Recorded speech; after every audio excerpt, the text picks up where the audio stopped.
Pagpasensyahan nyo lang dahil medyo matanda na tayo, kalaking Davao ako. Hindi ako nahirapan masyadong yung magtagalog. Talagang... Tama ang ginagawa ng ating presidente na tumangga. May kasangga tayong my goodness! good country na paglalaban ang mahal natin sa buhay. Gusto ko tumagal ang ating seryoso, administrasyon, pinakialaman nyo itong mama na to para makapagpakalat, Only in the Philippines, dito lang ho tayo makakakita ng half human, half zombie na tatakbo ng pagkasenador sa 2025 midterm election. At di lang ho yan mga kababayan, self-confessed na drug dealer, makakatakbo ho ng mayor. Ayun na nga mga kababayan, dito sa video na to, magbibigay ho tayo ng reaksyon sa interview sa media nitong si Rastaman. Nag-file na ho siya ng kanya COC para senador sa 2025 midterm election. Pero bago natin pag-usapan yan, isang like at isang subscribe lang Sobrang saya na ho natin dito sa PH Update. Pero sa mga nangyayari na to sa pagpapile ng kandidatura na parang ginawa na lang hong katawa-tawa, hindi ho tayo natutuwa. And the lighter note naman, okay na naman para medyo matuwa-tuwa naman yung ating mga kababayan na hindi na lang puro seryoso ang makita nila dyan sa hindi naman puro pambobola ang makita nila sa mga nagpapile ng kandidatura para sa 2025 midterm election. Okay din ho na paminsan-minsan meron nung umaakyat na Rastaman sa entablado ng Manila Hotel para mag-file ng kanilang kandidatura. Sa mga gusto sumali sa ating community, click nyo lang ho yung join button sa baba para kayo hong pinaka unang makakita sa ating mga reaction video dito sa PH Update. Ayun na nga mga kababayan, bago ho tayo dumako dyan at pag-usapan niya ang nakakalungkot na nangyayari ngayon sa ating bansa na hindi, parang yung hopeless na mga Pilipino, ganun yung dating yung tipong, okay na, kahit sino, pwede nang mag-file, wala namang problema. Di ba nakakalungkot itong isipin na ginagawa na lang, ito ho kasi sagrado to Kumbaga, isa ho ito sa mga panahon na mapapakita natin yung ating kapangyarihan dito sa mga manlulokong politiko na to. Di ba? Ito yung binigay sa atin ng saligang batas na dito sa araw na to, takdang panahon na to, mababalikan nyo na yung mga nagwalang iya sa inyo ng mga politiko. Kaso, base sa ating nakikita, ginagawa na lang kung katatawanan. Merong mga mambabarang, merong mga rasta, mga kalahating tao, kalahating zombie, mga sa kanila daw pinamana ang Pilipinas at napakarami pa akong kalokohan na halata naman ho na lang yung mga yan, panggulo lang, pero ini-entertain pa rin. Siguro, sabi siguro nito si George Garcia, para naman ma-entertain yung mga naghihintay dyan sa Comelec, sige, yung mag-file yan si Rastaman, tanggalin na lang natin sa mga susunod na araw. Yun naman, sigurado, nuisance yan, matatanggalin din sa listahan ng pagkasenador yan. Yun naman ho siguro, tignan naman ho, ibase ho natin kung kaya ba, merong makinarya, anong mga plataforma, kumuha ka ba ng psychological exam mo? Pero hindi ko kasama yun sa criteria ng pagtakbo. Pero tingin pa lang alam mo nagagawa ba? May third eye. Alam ko third eye dito sa yung third eye niya nasa gilid. Naku po. Kaya yung mga katabi niya, nakikita ko kayo nitong si Rastaman. Pero bago natin umpisahan yung ating reaction video dito kay Rastaman, gusto ko muna natin pasadaan na mabilisan. Itong kinaharap na problema nitong si Mayor Vico Sotto. Ito na nga mga kababayan. Yun kasing kalaban niya sa pagka-mayor dyan sa Pasig, meron hong ilinabas, base ho dito sa post ng Philippine Star, Pasig Mayor Vico Sotto has accused his opponent for the next city mayoral post in next year's election of alleged connection with South Korea company Miro System, winner of the 18 billion pesos automated counting machine contract that will be used in the 2025 midterm election. Ito ang sagot nitong si Mayor Vico kaugnay dyan sa mga aligasyon na yan. Pakinggan nyo mga kababayan. Nandiyan katabi ho niya itong si Bossing Vic. Talagang full support. Palakpakan para kay Bossing Vic. Diba? Siyempre ganyan ho talaga. Anak mo yan Yan talaga. Dapat ganyan ang magulang. Todo suporta sa mga anak. Yan ho talaga. Ganyan ang dapat. Ibang klase. Saludo kay Bossing Vic. Ito. Pakinggan ho natin ang eksplanasyon nitong si Vico Sotto sa panibagong problema. Kahapon, ang issue natin kay Vico, nag-iiba-iba siya ng kulay. Nung panahon na bago umupo itong si Marcos Jr., Marcos hindi bayani. Pero ngayon, kasama na siya sa Love for All, palakpakan. Vico Soto, magse-senador. Pass mo tayo dyan. Pero kung tinayuan mo talaga, hindi ka dumalo dun sa mga kapritsyo nitong si Lisa Araneta Marcos, baka bumilib pa kami sa'yo. Pero dyan sa pagdalo mo na yan, nakipag-hut-hutan ka pa ng, wala, di ko tayo bilib sa, ano na yan, dyan sa tao na We yan. acquired a copy just this July of their GIS with the Securities and Exchange Commission, with SEC.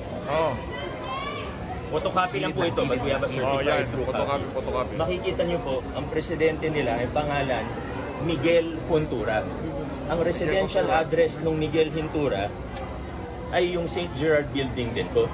Residential address Pero yung mayor, yung 15 billion kontrata, malaki ho yun, ha? Ano ba yun? Pesos ho yun. 18 billion pesos ho pala. Ang nakuwang kontrata ng Miro system na yan para sa 2025 midterm election. Palakpakan sa mga kumita. At itong si Mayor Vico, wala daw ho siyang wala daw ho siyang connection o kinalaman dyan sa Miro system. po, siya po nag-declare nito. Okay. Ngayon, sino po si Miguel Hintura? Miguel Hintura, Ayon po sa kanyang Facebook profile, bago niya dinilit, siya po ay empleyado ng St. Gerard Construction. In fact, he is a marketing director of St. Gerard. Ngayon, marketing director nila, saan po nakakuha ng 888 million pesos para sa subscribed shares niya sa St. Timothy Construction? It doesn't make sense. It doesn't make sense. talaga. This seems to be some sort of violation of the malinaw na dummy. Malinaw na malinaw po. Ngayon, bakit ko po hinukwento ito? Ito po yung picture niya. Hawak-hawak niya, cheque galing sa St. Gerard. Siya po yan. Galing din to sa Facebook niya. Holding a price of 300,000 pesos sa galing yata isang Christmas party or pa-contest. Grabe naman yun. Christmas party, 300,000. Hindi pa tayo nakatanggap ng ganyan. Pero kung manggagaling sa politiko, ayaw natin yan. Kayo dyan. Yung mga vlogger dyan, ha? Binibenta nyo kaluluwa nyo sa mga politiko na yan. Huwag ganon. Ako, wala silang mababalik sa akin kasi wala talaga. Hindi ko ibibenta. Mag-iiba ho tayo ng content pero hindi natin ibibenta. Tapos ang usapan. Mag-iiba tayo ng content. Mag-ano tayo yung mga puro conspiracy theory. Mga ganon. Yung magugunaw na yung earth. Mga ganon. Diba? Meron kayong kilalang gumagawa noon, no? Pero hindi ho natin ibebenta yung prinsipyo natin. Para saan? 1 milyon? Forget. Sa inyo na ho yan. Walang problema. Pero kung bibigyan ako ng mga kaibigan natin, bibigyan ako ng drinks, kung ano, at mga ano naman yan, na tropa natin, no strings attached, at naniniwala tayo sa pinaglalaban, tatanggapin natin. Hindi naman ako magpapahipokrito eh. Diba?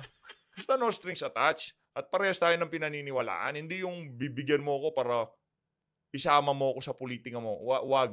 Mapapahiya lang ko kayo. Sa mga sa mga nag-i-email, sa mga nagpaparamdam, pasensya na ho. Kung di ko na ho kayo masagot, hindi ho tayo tumatanggap ng ganong mga offer. Hindi ho natin para doon sa mga tumatanggap, naku po, paldong-paldo.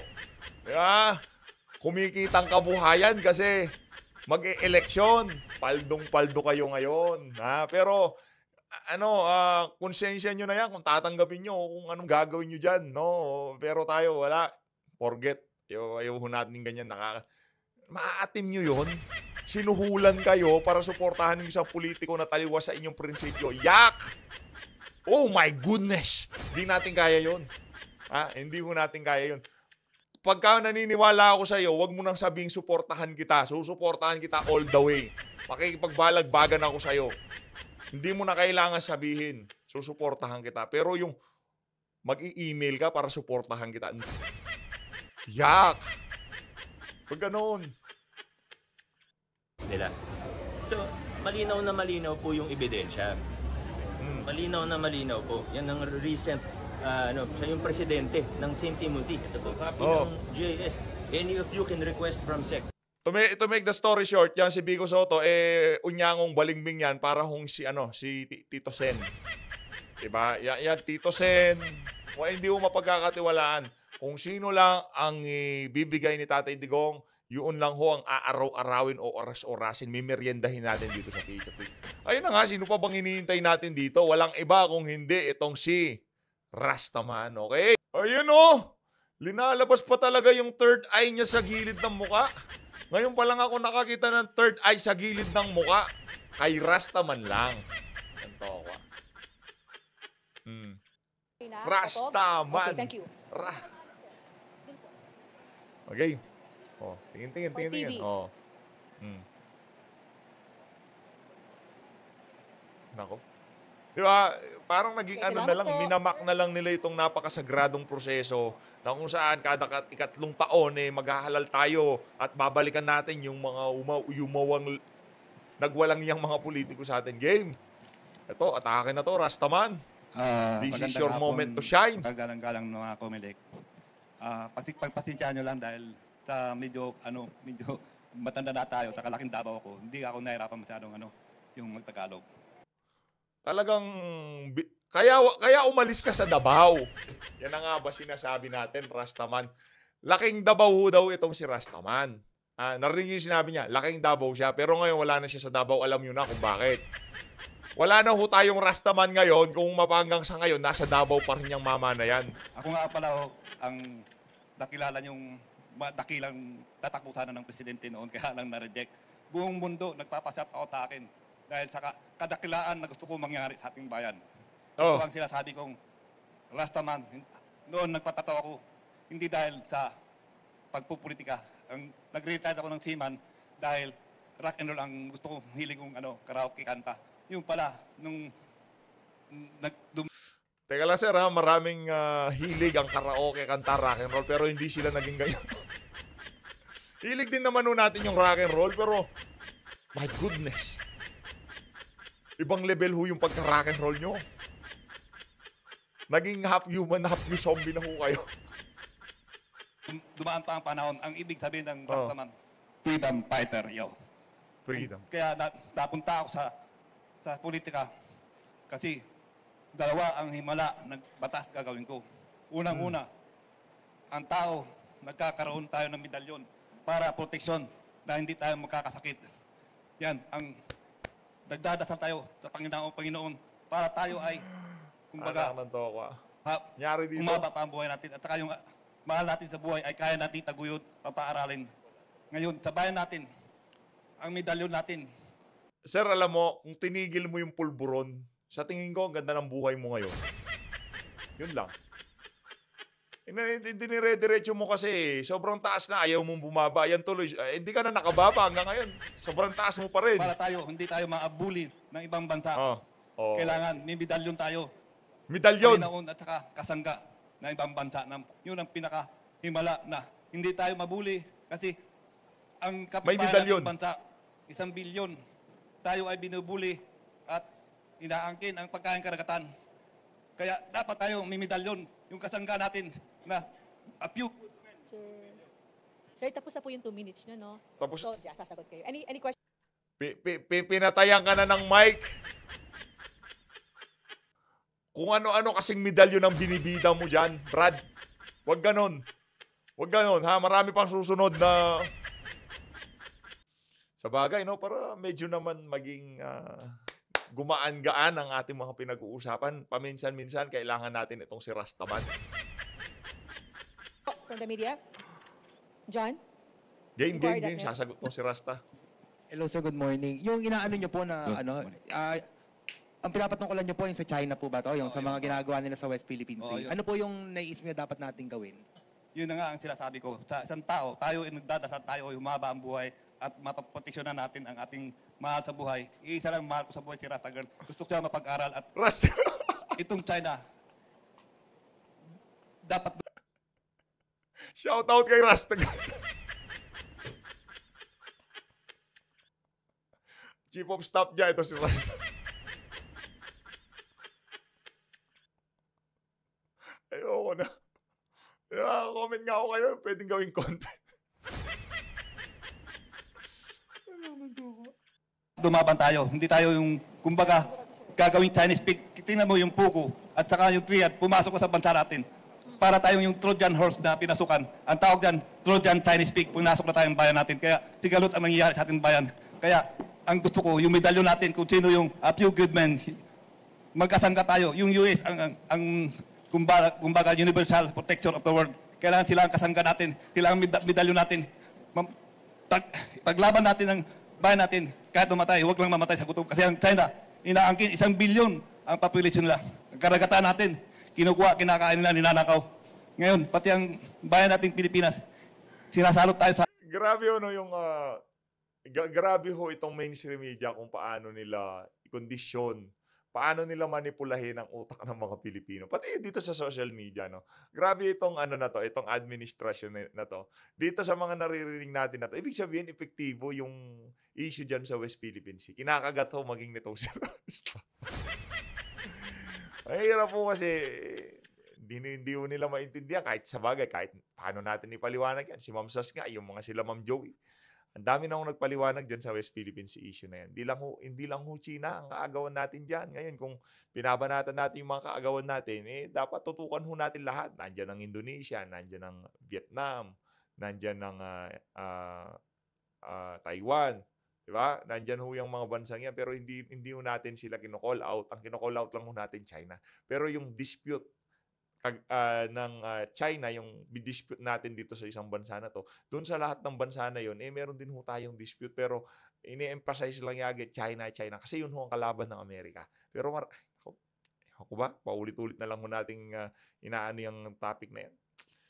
Yung mga kababayan naman natin dito sa PH Update, naiintindihan na yan for sure. Pero yung mga korupsyon, sa droga, kasi dito na sa loob ng bayan natin ang triad, ang tawag yan, Trojan Chinese pigs, ang tawag ko dyan. Ginagawa tayo. Alam nyo, China, pinakamaruming tao sa buong mundo. Andiyan lahat ang mga droga, mga klase-klaseng droga. Kaya, ang isang... Linis mo, sir, marumi daw ang China. My goodness. Di ko pinagtatanggol ang China. Nanggaling na ho tayo sa China. No? Nag-OFW ho tayo kasi palipat-lipat ho ng lugar yung trabaho natin. Nagpunta ho tayo sa Shanghai.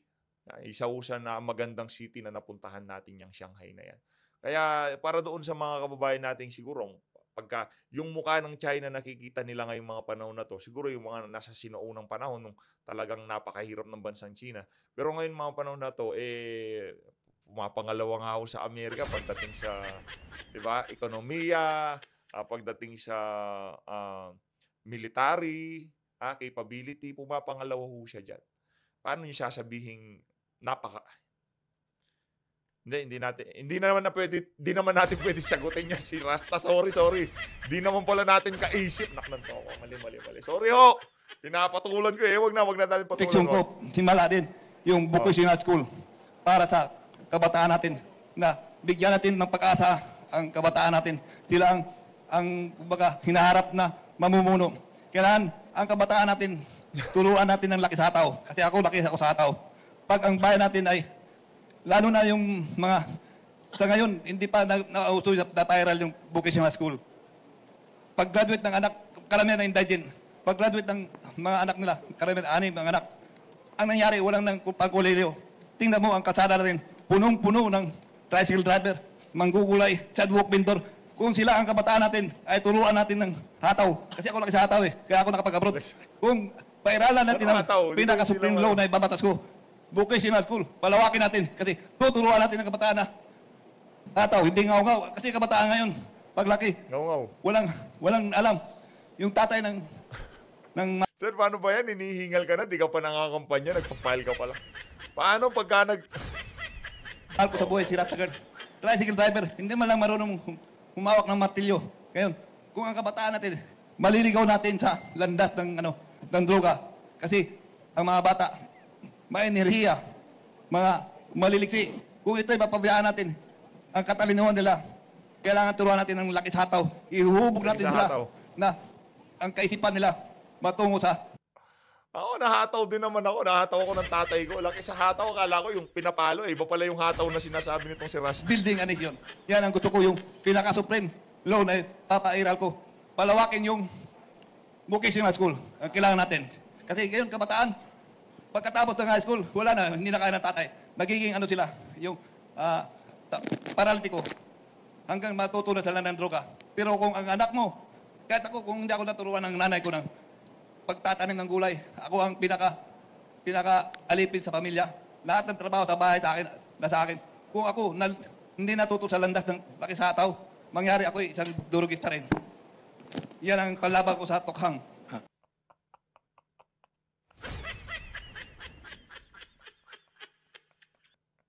Sa lagay na yan, sir, malinis mo ba kayo? Yoko na. Sir, Ano po ang dapat natin gawin kay Alice Guo po? kaya let's go. Ayun. Opo. Sila ang salot. Kasi ang bayan natin, lahat ng marunong tao sa China, yung mga durugista at riyat, dito pinapadala sa atin. Kaya, ang isang gusto ko yun. Public document po ito. Sir, Devil's Advocate. Pairal yung vocational school. Ibalik yung isabong. Kasi ito, kaugalingan ng ating Pilipino. Sariling atin. Kasi, kaya lang napasama ang isabong. Kasi ang mga pulis noon, nabilog ng namumuno sa atin. Kasi, ang adik doon, pinapatay. Hindi naman krimen ang adik. Sila ay biktima rin na nagkalat yung galing China na mga durugista. Yung mga drugs. Ang adik ay isang takit. Hindi dapat tinutukhang. Kaya mali ang ginagawa lang sasabihin. Capture all the criminals, dead or alive. I prepare dead. Diyan pa lang, wala sa batas yan kasi bago mo patay ng isang tao, kailangan may justice. Patunayan mo siya may krimen. Hindi naman krimen ang adik. Ito ay sakit. Cancer ito. Matagal-tagal na. Kaya ang tao nagkaka-addict dahil ang pera na para programa sa tao, binubulsa nila. Kaya ang tao walang magawa. Kundi sila rin ang nakalat, ang gobyerno ang nakalat ng droga sa kalye. Hindi ho natin pwedeng sagutin itong si Rasta, no? Mahirap pong sagutin itong mama na to dahil una sa lahat, hindi naman ho natin kaisip, ika nga. Pagkakaisip natin, yung nasa tama yung sinasabi, sasagutin natin, pero itong si Mamang Rastaman, medyo dispalinghado yung kanyang pananaw. Para sa atin, opinion ko ho yun, pwede akong mali kung sakaling napunta sa balota to at na nakakuha ng boto, yung nakakaisip na dispalinghad, yung sa tingin nila mali yung mga punto de vista ko, malamang sa malamang iboboto niya. Pero makakakuha ng boto yan, sa totoo lang. Yung mga bangag na ginagawa na lang katuwaan itong election na to. Iboboto yan si Rasta. Kalye, ang tao, ay taga, kung ano lang madabot sa kalye, yan ang hindi dapat sila sisihin. Kasi ang gobyerno ang dapat magdakip ng laboratorio, mga drugista. Sila ang kriminal, ang gobyerno. Tinatakpan nila. Wala naman silang nahuling drug lord. Ang mahirap, ang karamihan na mamatay. 30,000 na patay. Pero ang mga nagpakalat sa kalye, nandyan pa rin sila yung magnetic lifter. Kaya nakapasok sa bayan natin, galing China, pinakamaruming droga. Isang tuloy na. Magkano, sir? Magkano bayad sa inyo? Bayos, From Agimat, napunta tayo dun sa magnetic lifter, palakpakan. Galing. Galing. Ayos. Ayos. Biro mo 1 ton. Paano nakapasok sa lupa natin? Kasi ang economic advisor, intake. Kaya, ang natin, tayo ay nagiging Chinese pigs, yung salot sa bayan, yung Ayun. Naku, pupunta kay Michael Ma. Palakpakan ho natin. Itong si Ganda ng performance mo. Magkano bigayan? 5,000? Yung COC mo, pinanghawak mo ng mic. My goodness, what are you doing, my friend? Huwag kong ganyan. Masyado kayo na paghahalata. marunong produkto ng China, pinapakalat sa atin. Ang unang gustong madurog ang Pilipinas. Walang iba, ang China, ang pinunong China kasi ginagawa tayong human shield. Sila ay mga war freak. Yan ang ko. Sila ang unang gustong sumira. Kaya makipaglaban tayo. Tama ang ginagawa ng ating presidente na tumangga. May kasangga tayong my goodness! Good country na paglalaban ang mahal natin sa buhay. Gusto ko tumagal ang ating seryoso, administrasyon, pinakialaman nyo itong mama na to para maitulak yung propaganda nyo at masabi na magaling itong si Bangag.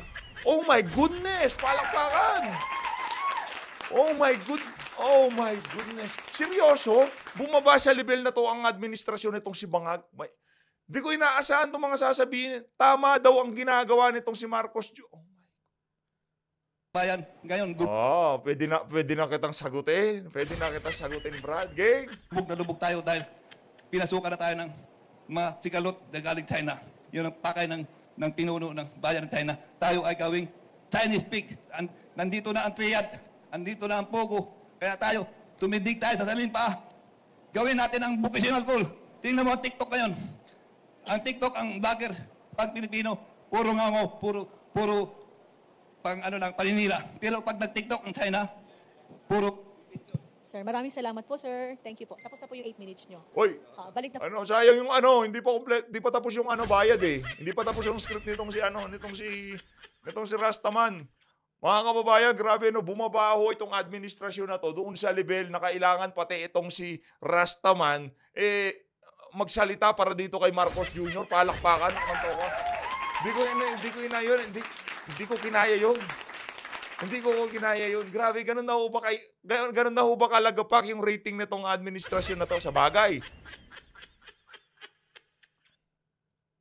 Sa bagay, di ba? Taga Davao ho yan, no? Taga Davao. Umalis daw ho siya sa Davao. Alam nyo na dahilan.